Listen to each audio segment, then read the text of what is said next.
MLB trade deadline is just a month away, so me and James have come up with 10 of our early MLB trade deadline predictions for you guys. You can let us know if you agree or disagree with them down in the comment section below. Don't forget to subscribe to the channel so you don't miss out on any of the content. Big shout out to Prize Picks. You'll hear more for them later. James, I've got a star-studded list. It feels like this trade deadline is going to be quite active with some big names. Yeah, I got so excited. I think I have 12 different predictions on here. And I definitely went more star-studded with mine. I think you told me before, and you went a little more prospect-focused. So I think we'll balance each other out well. Well, in terms of who's going to be moving for these guys, I mentioned some prospects, like when we talk about a Tarek Skubal, let's say. I mentioned some prospects that I think that could be going back to the Tigers for him. But 1 through 10 for me, like these are all household names. I think there's like 2 that are a little bit weaker, but seriously, there's like all-stars and guys and Cy Youngs and stuff on here. Yeah, so I'm going to rip up the Band-Aid with my first one. Sorry. I think Tarek Skubal is just going to be a Dodger. I really do. I did the same thing. I hate that we agree on that. And I think it's a 2-part thing. I had a 3-part thing, kind of. One, because this is traditionally the Dodgers' wheelhouse.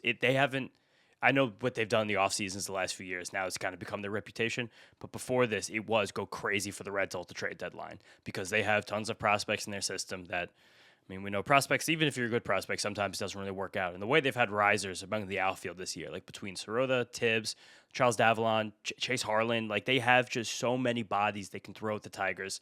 They have all the willingness in the world to take on half of the largest arbitration salary ever. They have all of the depth, even to take on the risk in trading for Tarek Skubal after a shocking recovery from surgery that's never been attempted in the big league pitcher in season before. And also, they've lost basically. Tyler Glasnow's probably not coming back, it seems like, or at least not until the very end of the season and maybe less of a role. So all the stars are aligned for them to be the only team that is really willing to take all this on for Tarek Skubal. And weirdly, like if there was anything to talk about with the Dodgers as a possible weakness because of the injuries, the rotation right now is like the only thing that's like a little bit in flux just because Emmett Sheehan hasn't necessarily looked the sharpest. You have the injuries, still going to Roki every once in a while. Like it's Roki's one of those. Been decent. But I don't think decent's good enough for the Dodgers. I think they want the best. And Yeah. if you are going to get the best, Tarek Skubal is the only guy. You mentioned Sirota. I think it would be like a combo of Sirota, River Ryan, that kind of thing where it's going to be like major league ready players, guys who will be up as soon as possibly this year, but part of the future plan for the Tigers. Because when you have a guy like Tarek Skubal, who we are pretty confident that the Tigers will not be able to be bringing back, he's just going to get more money from other teams, and I can't imagine that he's so in love with the city of Detroit that he'll take a price cut to stay there. For the Tigers, you're looking at guys who can help you not necessarily rebuild, but retool, because we do still feel like they have good enough players to be a competitive team with or without Tarek Skubal in the future. It seems like the Dodgers are just going to give them the best package, and it pains me to say, but I don't know who beats the Dodgers package, and I don't know who has the willingness to probably give up as much as the Dodgers. I think that's the point of it. I think it's the willingness because the Dodgers are okay taking on the money more so than every other team. The Dodgers are okay taking on the risk and injury risk more than any other team. And the Dodgers just have like 19 AA, AAA outfielders. They're like, yeah, just take 3 of them. It's okay. Yeah, they basically, outside of like Josue DePaula and maybe like a couple other guys, I just don't think that there's anybody that's like theoretically untouchable for them in their organization. And again, we said this a couple videos ago, disagreed with this, and you guys heard that whole argument between us. I don't think it's going to take as much. So I think that if you even make a James Tibbs and a Charles Davalon, Chase Harlan available, like you get really close right there with the money and other teams being scared of the injury risk. But first, I want to give a quick shout out to today's sponsor, Prize Picks, America's #1 sports picks app. Use our code HMA to get $50 in lineups instantly as soon as you play your first $5 lineup. So click the link in the description down below right now to download the Prize Picks app and use our code HMA to get in on this offer. Because Prize Picks is so easy to use. Simply select more or less on a few different players, put them into your lineup, and then see how they do. I've been terrible on my picks recently, so let's try the WNBA. Caitlin Clark's a beast, more than 6.5 field goals made. Kalia Copper I've got for more than 5 rebounds plus assists. Natisha Heidemann for more than 19.5 points plus assists. And then why not? Azura Stevens, more than 6 rebounds. What's also great about Prize Picks is that it's available in most states, including California, Texas, New York, even Florida. So make sure you download the Prize Picks app right now by clicking the link in the description and using our code HMA to get $50 in lineups instantly as soon as you play your first $5 lineup. Thank you to Prize Picks for sponsoring today's video. Now, let's get back to it. Number 2, James, I went pitcher again, keeping it in the same division. I had Joe Ryan, and I think he's going to go to the Cardinals. I do think that the Cardinals are going to make a slight push. The reason I think Joe Ryan fits better with the Cardinals than some of these other guys on expiring contracts, I think Chaim Bloom has shown in the past that he will take on some pitchers that have more years in terms of their control over the time. We know that the Red Sox forever have had interested in Joe Ryan. We know Chaim Bloom worked for the Red Sox for a good piece of time. But Chaim Bloom traded Joe Ryan. From the Rays. Yes. But I also do think that was just like a value thing. I think that was like how the Rays operate. Now I think with the Cardinals, they're in a situation where they're good-ish. Again, I still don't necessarily fully believe, but Dustin May being good has really changed some things for them. Great. I think you go get a Joe Ryan. Now you're like really playing with some or what's the right playing with some money right now? What's the word?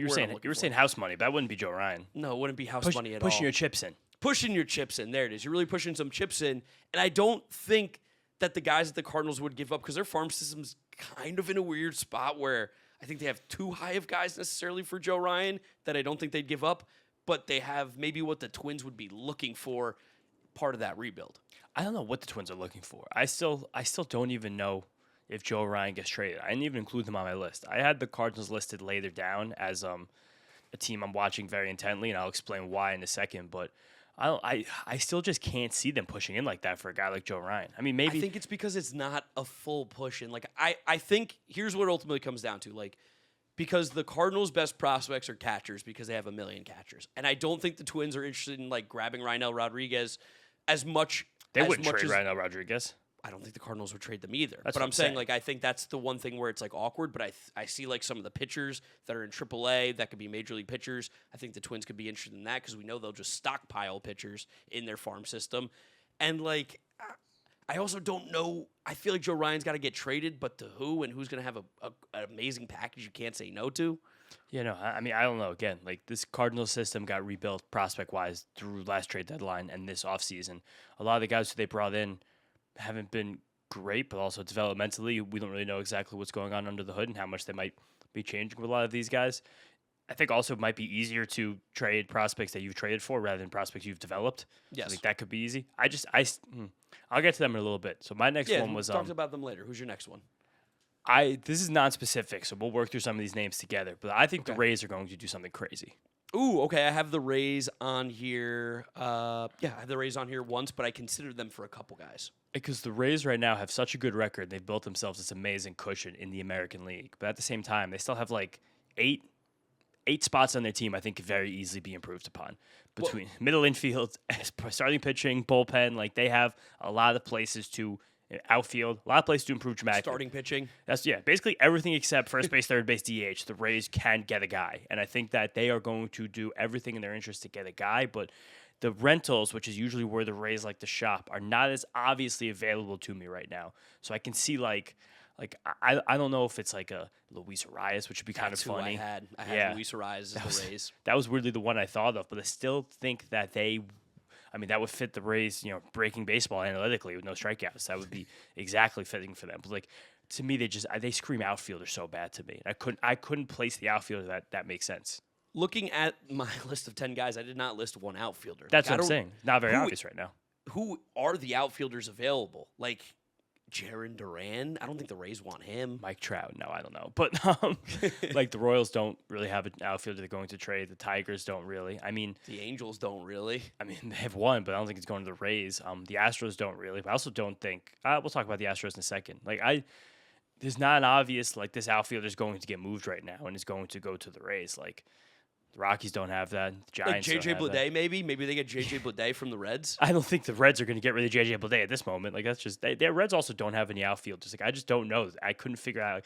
I don't know if the Cubs fall out. Ian Happ would make great sense for the Rays. That would be so Raysian at this point in time. But it was hard for me to direct where. But I do think the Rays are going to be uber aggressive, and that's the basis of this prediction. Yeah, I went Luis Arias. Like it just feels like he's the exact player that they want. Put the ball in play a ton. Contact.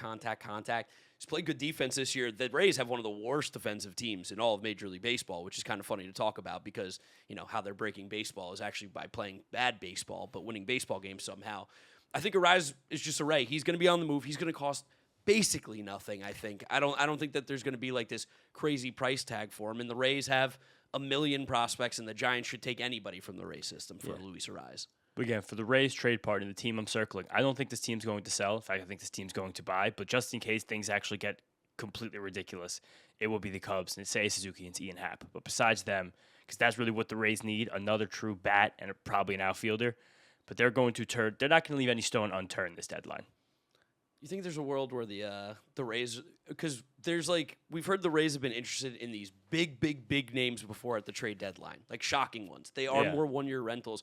The rumors are starting to fly around of like people checking in on Yordan Alvarez with the Astros. You think the Rays would like push the chips in for Yordan? I think they would theoretically, but I just don't think it would happen. Like I don't me either. But I don't even think. I mean, the Rays, even if they dumped Gillen and Brody Hopkins, who are the best two prospects in their system, I think by a lot. Yes. I think you're not even remotely close. Like the Astros you should be getting like Juan Soto type stuff. The Astros be like Junior Caminero. Be like no, and be like that. Then that conversation would probably end. But he's not. I don't think he's going anywhere. I don't think he is either. But the name's popping up more and more. Just saying. Who's your next? Aroldis Chapman. I mentioned it in our White Sox video that came out earlier this week. I think Aroldis Chapman's going to get traded to the White Sox. The Red Sox and White Sox have made a bunch of trades over the last few years. That's something I tried to look at too. Is like the trade history of these teams, and they have kind of intermingled. And I do feel like Aroldis Chapman for like Billy Carlson, who was their first round pick last year, but hasn't really jumped off to a great start so far in his minor leagues. The Red Sox love getting middle infield guys, bumping up their swing speed, guys who make a lot of contact. Feels just like a pretty good shake hands, make it happen type thing. It'd be a great trade for the Red Sox. I have them linking up on another trade. This is one that I think it would be very funny because I do think this player is a monster option that the White Sox would buy out in a second. They don't want him for next year, but they want him for this run. I think they might go like a Sonny Gray. Ooh, because I think because he has that mutual option for next season, he would cost very little, which we talked about in that White Sox video. That I think they're only going to make trades to buy if they're giving up very little in the process, and if the team.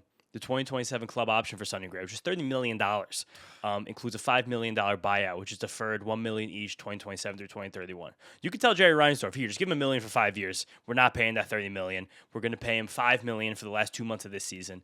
And right now, that is our savvy veteran, de facto one, who can just link these guys back up and let the boys know that we're here. We're here to play for it. So let's put them together. Sonny Gray and Aroldis Chapman in a trade to the White Sox. Now that's a lot. Now that's a lot. That's the problem. But I see the White Sox doing something. You guys probably just watched our video about the White Sox. They seem like a team that right now has to buy to give those fellas the belief they deserve. Yes, because we know that this White Sox organization has done the complete opposite. They're like, oh, you guys had a great year. Well, we're going to bring in an 80-year-old to manage your team, and he's going to hate everything that you guys do. It's a shame. Which, whatever. But go White Sox now. Go White Sox, and I do think that they are going to – it feels like they're going to make at least one trade with the Red Sox because they make – so many trades over the last couple of years. Yeah. I have one that I think is gross. Ooh, gross one. All right. So Gross. This is trade number 4, James. What do you got? I think the Padres can kick the tires on Rafael Devers. Stop. I think that, I told you it was gross. Oh, no. They have no prospects to trade, and they're willing to take on money. And I think they're like, you know what? We got the worst books in the league. Let's make them worse. Oh, God. If they take on Rafael Devers, they will have just been basically building, like, if they're going to take on Devers, they're going to trade for Duran. They're just going to be the Red Sox, but like 3 years older than when all those guys were really good. And especially, again, the Devers contract now looks much worse than it did last year. San Francisco, I think, was absolutely the worst ballpark for him to ever wind up. Yeah, San Diego's not much. Match. San Diego's not much better, but if you could just find a way in your negotiations here, because there's a good chunk of the money that's deferred anyway, so it puts down the present day value. If you can get the Giants to eat $3 million a year, and suddenly Rafael Devers is only hovering around $21 million present day value, that's suddenly not a very bad contract. It's a completely good contract, honestly. That's suddenly right now because he's still due 1, 2, 3, 4, 5, 6, 7 years. If it winds up being 7 years present day value, $22 million, that's not, again, you look at that, Pete Alonso and Josh Naylor, you're like, all right, probably the best contract. we could actually this suddenly gets a lot more palatable. And again, when you have 36-year-old Rafael Devers, 41-year-old Manny Machado, 40-year-old Xander Bogaerts, it's going to be a catastrophe in San Diego. But it does not matter. They need to win a championship this year, next year, and if you could just find any maneuvering again to get them to eat $3 million a year with the deferrals already in place, you're suddenly like, I can do this, and what he's going to give me, which is like a 2-4 win player at this point, possibly finding any modicum of defensive value at first base, hopefully preying on that, and being a bit of a better hitter in a better lineup, in a better ballpark, something might click back. Oh God, that would be. I mean, that's like AJ Preller just can't stop himself if he does that one. There's no doubt, and I got this from Twitter. Shout out Giannis Antetokounmpo. He's a great follow for Padres Twitter. He's a great follow. He threw this out this morning. I was like, oh. And I was like, you know what? Maybe. And his basically thing was like, Preller's pitching this right now. 100%. Preller is a trade demon. That guy lives for the trade deadline. He loves making a deal. And I do have the Padres list on here. Almost every single player that I think is going to be traded at this deadline, Padres are totally in on. Like, that's a team that convinces themselves every single year that they're somehow going to have the same team, do the exact same things, and have a better outcome. And they've gotten worse and worse and worse every single season. I just think that their trade that they're going to make this this trade deadline is going to be with the Kansas City Royals. They've made 100 trades with the Royals over the last couple of years. They're going to get one of either Michael Walker or Seth Lugo to be in their rotation, without a doubt. I think one of those two guys will be there. And then my crazy one before the injury, I thought that the Padres might try and go get a Vinny Pasquantino, go play first base. Yeah, just someone to.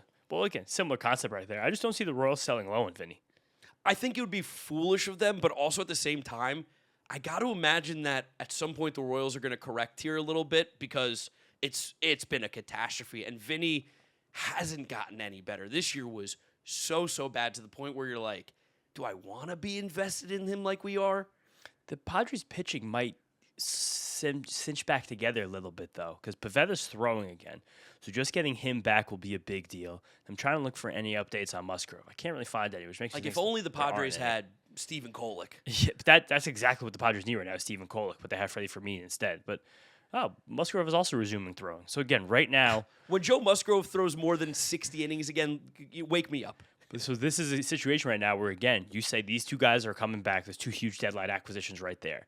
You're going to get one of those two. You're going to get people in that room to start believing, and then if you start believing and you say, "Hey, all we got to do is get these stars to turn it around," Rafael Devers. That's going to be the one. Padres are going to do some crazy shit, without a doubt. No. So I have a double one now. I'm bringing it to the Mets. I always like waiting till 15, 20 minutes into these videos to bring anything up about the Mets. Cool. Yeah, I've got two Mets on here. Yep. I think that number one, I think the Mets are going to get a ton for Freddie Peralta. I was low-key thinking that, too, because I have Freddie going to the Cubs in mind, and I think it's going to be Jackson Wiggins and a prospect. I got going to the Cubs, Pedro Ramirez. Just Pedro Ramirez, you think? I think Pedro Ramirez is one of the younger pitching prospects. Okay, yeah. So similar. You went the hitting side on the high prospect. I went the pitching side, and then I was like somebody who's down low in the system that's got tools. Wiggins has had some injury things, so I'm not sure if that's where the Mets will be shopping or maybe that's their buy low, but I do think that the way the starting pitching market will develop, Freddie Peralta is an unbelievable confluence of inexpensive and durable. Yes. Where if you look at most of the other pitchers, and I think actually good. Some Mets fans might not call him good right now. I would still call Freddie Peralta good.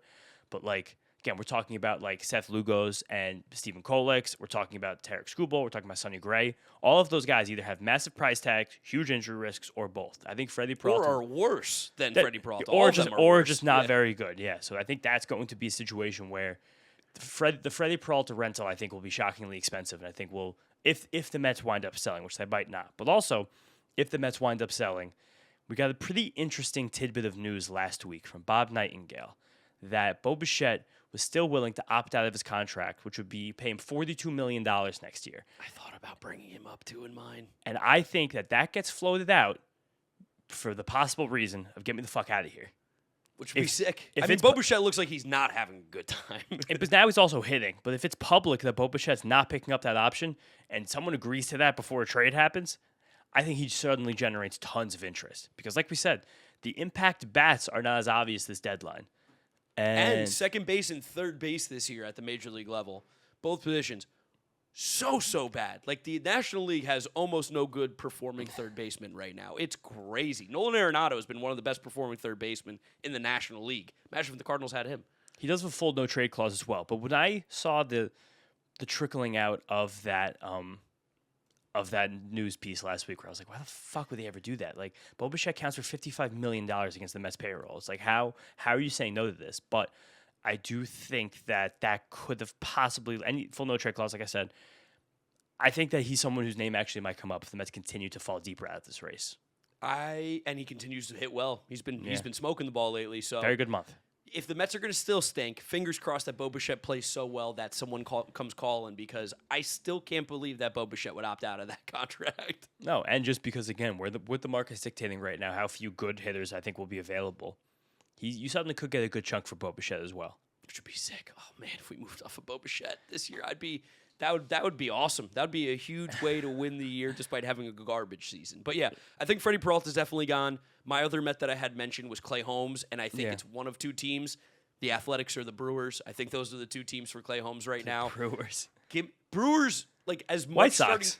White Sox too. White Sox would be a great spot. As much starting pitchers as the Brewers have, they also have so many injuries, and I do think that like getting Clay Holmes in there, who is injured right now, but we know that that's not like an arm injury. It's a lower body freak accident thing. If Clay Holmes comes back and looks healthy, I think that a lot of teams are going to be knocking on the door for him. Ground ball pitcher. The A's could really use a ground ball pitcher in that ballpark, would be huge, especially if they're going to try and make a push for the postseason. Don't think he'd cost a ton, but I think you could get some interesting prospects back if you're the Mets, and I think those two teams are in a situation where another pitcher would do them some real good. Yeah, I don't know if the Mets are going to be able to trade Holmes, because I don't even know if he's going to be. I don't know if he's going to be able to throw. Like, he had a 6 to 8 week timeline. The injury occurred in the middle of May, so you're hoping he's in a rehab start like a week before the trade deadline. You basically hope he can get a start before the deadline and just be like, guys, I'm healthy. I threw 6. You need him just to step on the mound one time. I'm not sure if we're going to be able to pull that off, sadly. Clay Holmes, the contract's over after this year, right? He has the opt-out after this year, which I'm assuming he will exercise. And it's a player opt-out. It's a player opt-out because he's a good starting pitcher. So now he's actually going to go in the free agent market and get legit money. But I do think that the Mets will be active sellers as it currently stands. Definitely. But also at the same time, and we're going to talk about this a lot in Mets up over these next few weeks, there's definitely going to be something in Steve Cohen that says, fuck that. Like, no. Unless we get, to July 24th and we're still, more than 5 games out. Which feels like very much a possibility. We'll see when Super Francisco big possibility. comes back. Yeah. So, yeah, we'll see what that goes. But I think the Mets are one of the most interesting players in this deadline because of how much they can sell. They can run the deadline. Yeah. I think another one. I'm going to stick in New York. Oh, okay. So you're going to go Yankees? I think the Yankees make the very rare trade for a catcher. Ooh, you think they're going to go after Ryan Jeffers? I think they are. I think that's realistically the only one that I see as being super available. I wonder if they could call the Red Sox back for Carlos Narvaez. Or that's not his name. That's his name, Carlos right? Narvaez. Carlos Narvaez, yeah. I think that the Yankees are in a spot right now where they're desperate to get a catcher. Tell me Austin Wells isn't that good? I don't know why. I think Austin Wells, I think the World Baseball Classic may have gotten him too excited, but he's the Yankees have the worst catcher splits almost in all of baseball. I'm pulling up their stats right now. And they're both lefties. Yeah. As the Yankees catchers this year, you want to hear their slash line? Yeah. Can I guess it? Yeah. 170, 260, 310. 173, 265, 261. 261 slug. Oh, yeah, my God. So Yankees catchers this year have a combined 11 extra base hits. You know what's crazy? And that's a 49 WRC plus, and they've accumulated 0.1 F/WAR with significantly positive defensive value. Still much better than Mark Vientos as a player. Yeah, it's much better than Mark Vientos as a player, and still getting more out of the catcher position than the Reds, the Astros, the White Sox, and the Braves. That's crazy. The Braves, what? Well, I mean, because of Drake Baldwin injury, it hurt them that much? This is as catcher. So when Drake Baldwin was DHing, it doesn't count. Oh, okay. This is what players did every game at the catcher spot. Gotcha. Now I understand. Yes, but you don't see trade deadline for catcher deals a lot, especially for high-profile starting catchers. But the Twins are in a unique position where they kind of have to trade Ryan Jeffers. Even though he's injured right now, he's at the peak of his value, and he's a free agent this offseason. Likely going to be a Yankee then, but this Yankee team, you get to the same spot every single season. You can't get over the hump. We don't know what's going to happen with Aaron Judge, but I'm assuming he is still back for the playoff run. Just getting another bat in that lineup and a spot that's dead right now would do wonders for them. And also getting a right-handed catcher. They only have lefty-hitting catchers, which is one of the hardest things to find in all of baseball. Nobody has lefty-hitting catchers. Yankees have 2 of them. Bring in a righty. Platoon at the absolute worst if Ryan Jeffers stinks it up for some reason. Yankees have 3 left-handed catchers, if you count Ben Rice. Okay, didn't count Ben Rice. I was just going Wells and Escara. Yeah. and Ali Sanchez right now. We got Sandy Leon starting a catcher. There's a catcher conundrum right now in baseball. The Yankees have traded 4 catchers in the last 2 deadlines combined, which is great. And I don't think any of them still would be on this roster right now. Oh, I think right now they would take a Jesus Rodriguez, Rafael Flores platoon at catcher. Oh, Jesus Rodriguez. I forgot they traded him. Okay, they would take him. Yeah, he was the vault. And Rafael Flores, again, we've made fun of Rafael Flores. But legit bat speed from a catcher. We'll take that. Bat speed. Okay, speed king. All right, you won Yankees catcher. I have 3 guys left. How many do you have left? I still have. We mentioned Arias, so I'll knock that off. Okay. I still have 3 more predictions, not super specific, but definitely discussion starters. Can I give you a chaos one, a really, really fun one that I would love to see happen? Yeah. As a baseball fan, not as a Mets fan, if the Nationals go and trade for like Reed Detmers, that would be cool. I kind of like that. I think, I don't think the Nationals are going to be heavy buyers, but I think if they were to buy, it would be on somebody like a Detmers who has years of control. They just loaded up that farm system, and we also know the Angels are idiots. So you could trade guys that you don't necessarily think have a future on your organization, but the Angels are like, I know who that name is. He was a first-round draft pick. He was this. He was that.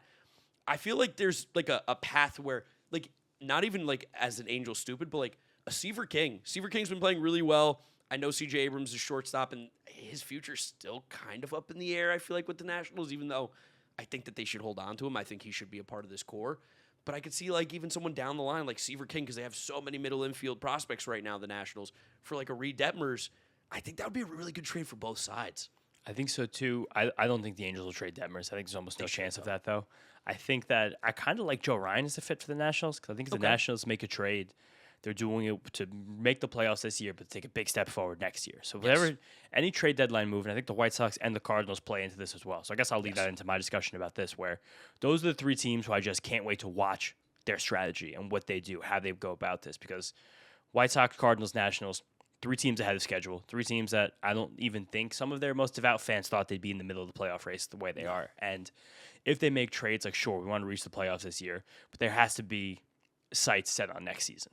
So I think that that's a weird tightrope to walk, where you have to go out and get controllable pieces. Like a team like the Nationals, I do wonder, and this was another one of my predictions on here, I think the Astros are weirdly going to try and buy, and I think that the Astros are going to try. I think they're going to try the major league buy, the same thing they were trying to do all through the end of the offseason. But now the fact that Christian Walker is playing this well, and Isaac Paredes is also hitting well after a slow start, I can weirdly see the Nationals being intrigued by those 2 kinds of major leaguers. I mean, not Christian Walker. Christian Walker, not the one, but Paredes, I think, is one who weirdly plays to me with the Nationals, who still have a revolving door at third base. I know Curtis Meade has been good there, but Curtis Meade can move around. Like, he's moved around his entire career. They seem like a team that just, like, they want to get pieces for next year any legitimate way they can. I think they have a lot of avenues to do so. And yeah, Isaac Paredes does make way more sense than Walker, just because the age control type thing as well. Like, yeah, not Walker. I think they're going to try and dump one of those guys in general. I think I have Walker on the move in my predictions. So yeah, I agree with you. I think that's where they make the move. Because you do look at the rest of this roster, I think Jeremy Pena's names briefly come up as someone that maybe they could consider, but that would have to be the Astros completely committing to, we're not doing it for the next couple of years. And I don't think that front office and that ownership is willing to do that, because Dana Brown, this is the last year of his contract. He's lame duck right now. Well, yeah, he's gone. But like, who's their owner? What's the owner's name?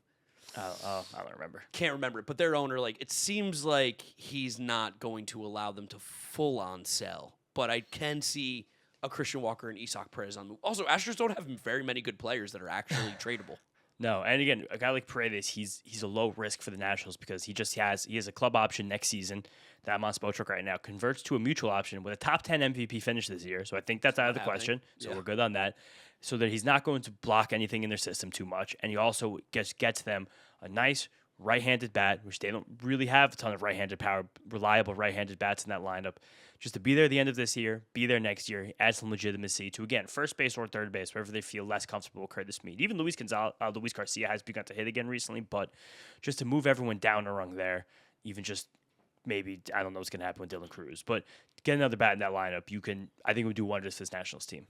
Yeah, I think the Nationals are going to, like you said, be sneaky buyers looking for that control, which is why I went Detmers. You went on the offensive side. Like to see that. I did have Christian Walker on the move, though. Where? Let's go back to Arizona.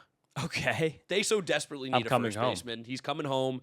The contract sucks, but like it also doesn't. Like it's one of those that's like so short term that whatever. He's playing well. So if he plays like this, you don't care about his contract over the short term. He has to have an 800 OPS. I think you bring him back to Arizona, a team who's hanging around. They're getting some healthy pitchers back, hopefully soon. This is a team that I think could be a sneaky buyer on the margins and be a team that's competing for that final wild card spot in the National League because they have the top end talent. That's there. They just need to fill in what's underneath them. It would be super funny to see Christian Walker come back on a contract that the Diamondbacks didn't want to give, but now that he's playing well again, they're going to take it. Well, what's going to have to happen is the Astros are going to have to give the Diamondbacks $10 million as well. That or the Diamondbacks are just free. We give you nothing. Yeah, Walker, I do wonder if Walker hasn't played as well lately. His bat's been much colder since the really good April. His glove also isn't the same. He's 35 years old. I do think sometimes Diamondbacks are a little silly, but also with setback Corbin Burns, setback AJ Puck, their team I think is not going to buy. But how far is the setback though for Corbin Burns? Do we are you thinking he's not pitching this year? I think he'll still pitch this year, but I think if you get 4 of the innings out of Corbin Burns, you're lucky. Okay, that would change things. Yeah, he's been re-shut down, and that's as of June 3rd.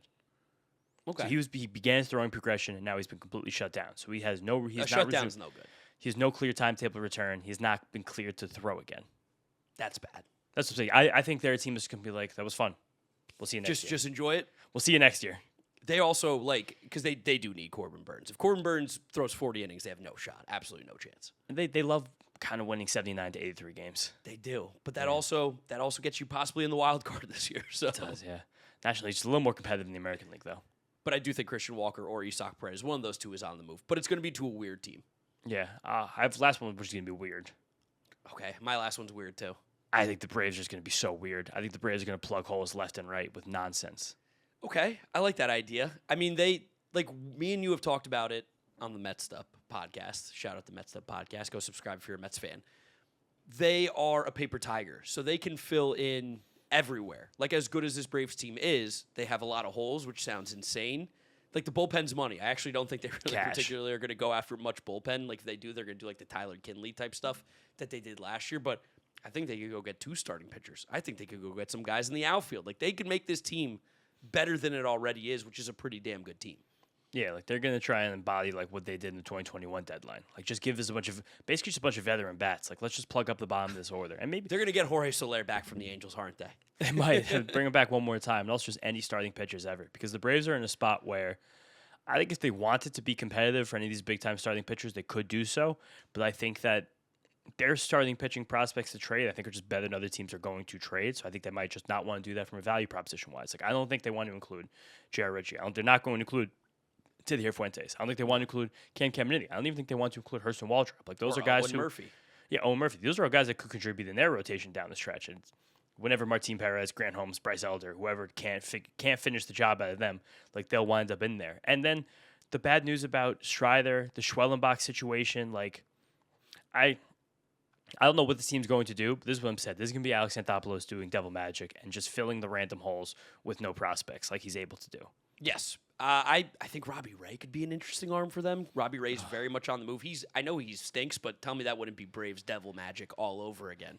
Just hey, want to be good again? Come play for the Atlanta Braves. But I do have Robbie Ray as my 10th guy. Miami Marlins. I think that's a super wouldn't cost you anything. The Giants are take him, please. Get Robbie Ray out of here.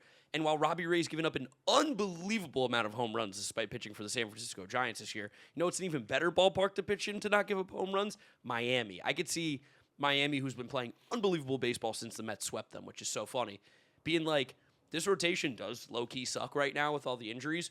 Robbie Ray's going to eat innings. He's not going to give up as many home runs because this ballpark's massive. Go get Robbie Ray for nothing. I sadly think the Marlins are still just going to trade Sandy and just kind of. You do? I didn't put Sandy on here.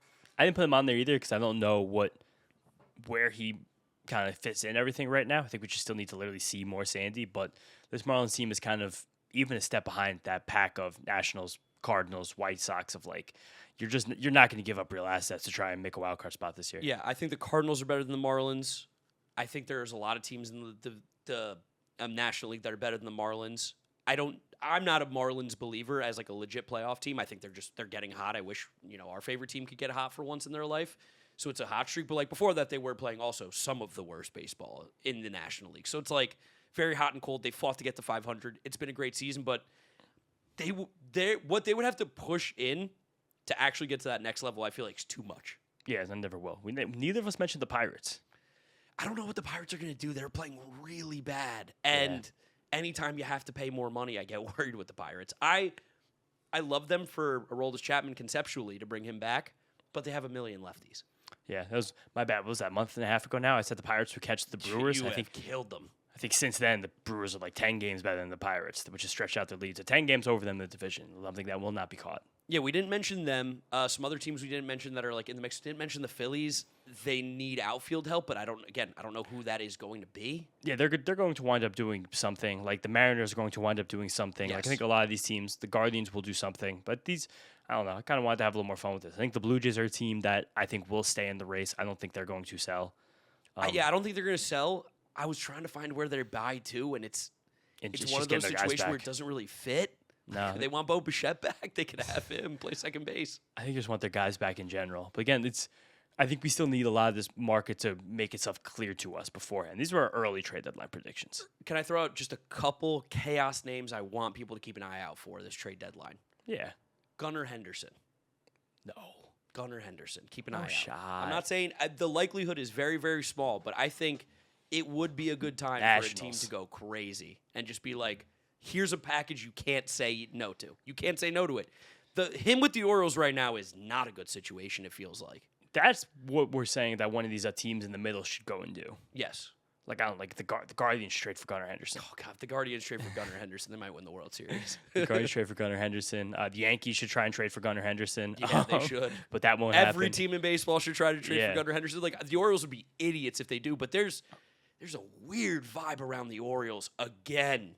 And it feels like we're losing the Orioles right now. Like we might get into the dark days again sooner than later. If the Cardinals were like, here's Mason Wynn and like a lot of other stuff. Like if you can headline with a replacement starting caliber shortstop, could the Cardinals work their way into Gunnar Henderson? That would make me sick, but he just feels like he could be a Cardinal forever. He would love to play in St. Louis. Yeah, that would be awful. So he's one of the chaos names I keep an eye out for.